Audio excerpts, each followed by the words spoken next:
Good morning students, आपका फिर से स्वागत है हमारे YouTube channel VIP online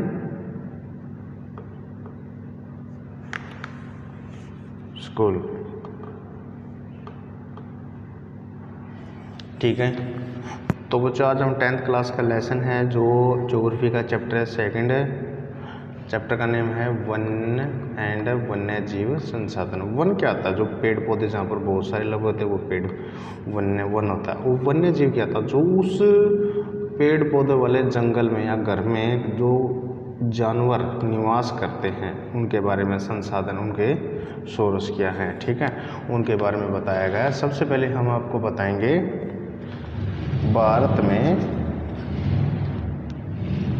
Bharat में वनस्पति जात और प्राणी जात।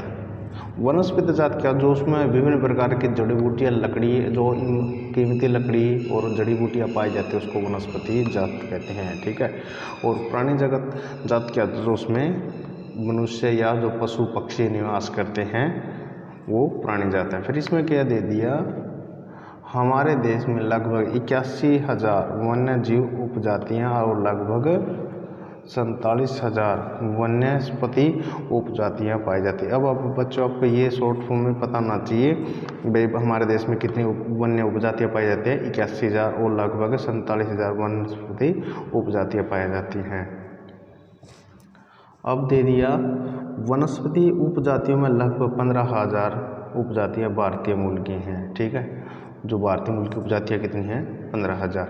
भारत में वन और वन्य जीव का संरक्षण। अब ये दे दिया भाई जो जंगल है, फॉरेस्ट है उसका, और जो उसमें रहने वाले पशु पक्षी हैं उनका संरक्षण किस प्रकार संरक्षण होता है, उनका बचाव किस प्रकार है, कब किया गया। तो अब इसमें दे दिया 1972 में भारतीय वन्य जीव अधिनियम पास किया गया। भारतीय वन्य जीव अधिनियम को पास किया गया 1972 में। इसके अंतर्गत बाघ परियोजना, राष्ट्रीय उद्यान और वन्य जीव पशु विहार स्थापित किए गए। फिर दे दिया समुदाय और वन संरक्षण। भाई समुदाय जो वहाँ पर निवासी हैं उनके बारे में दे दिया, ठीक है। और वन संरक्षण, उनको वन को या पेड़ पौधों का कैसे बचाया जाए। वन संरक्षण की नीतियाँ हमारे देश में कोई नई बात नहीं है। छोटा नागपुर क्षेत्र में मुंडा और संथाल जनजाति महुआ और कदम के पेड़ों की पूजा करते हैं, ठीक है। अब राजस्थान के अलवर जिले में 5 गाँव के लोगों ने 1200 हेक्टेयर वन्य भूमि बैरादेव डाकव सेंचुरी घोषित कर दिया है, ठीक है। और जिसके अपने ही कानून है तथा बाहरी लोगों की घुसपैठ से यहाँ के वन्य जीवों को बचाते हैं।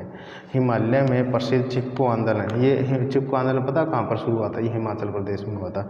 हिमालय में प्रसिद्ध चिपको आंदोलन कई क्षेत्रों में वन कटाई रोकने का सफल हुए।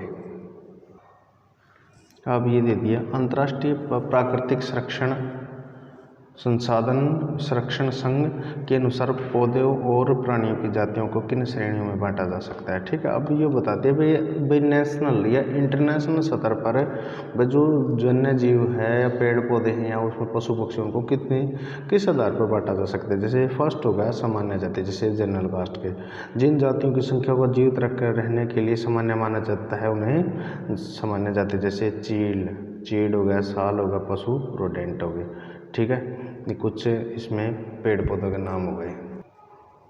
फिर आगे इसमें दे दिया संकटग्रस्त जातियाँ, जो पेड़ पौधों हमें बचाने चाहिए, जो लुप्त हो जा रहे हैं उनके बारे में ये छोटी सी हम जानकारी दे। इन जातियों को लुप्त होने का खतरा है। लुप्त होने का मतलब ये खत्म होने की कगार पे हैं। इनकी संख्या जिन कारणों से कम हुई है, यदि वे जारी रहते हैं तो इनका जीवित रहना कठिन है, ठीक है। हमें उनको बहुत ही संभाल कर रखना चाहिए। जैसे भी हो गया काला हिरण, मगरमच्छ, भारतीय जंगली गधा, गैंडा, शेर पूंछ वाला बंदर, ठीक है, आदि ये प्रकार की जनजातियां हैं, ठीक है, जातियां। वे जैसे मेरे को भी नहीं पता था, आपको पता नहीं था, तो मैं आपको इस बारे में जानकारी दे। जैसे काला हिरण हो गया, ठीक, जो सिर्फ भारत में ही पाया जाता है, ठीक है। मगरमच्छ हो गया, भारतीय जंगली गधा हो गया, गैंडा होगा, शेर पूंछ वाला बंदर, ये सिर्फ भारत में पाया जाता है, ठीक है। फिर है सुभेद जाति, ये वे जाति हैं जिनकी संख्या कम हो रही है विपरीत परिस्थितियों के जारी रहने से इनकी संख्या बहुत कम हो सकती है। नीली भेड़, गंगा नदी की डॉल्फिन, ऐसी इस प्रकार की जातियाँ।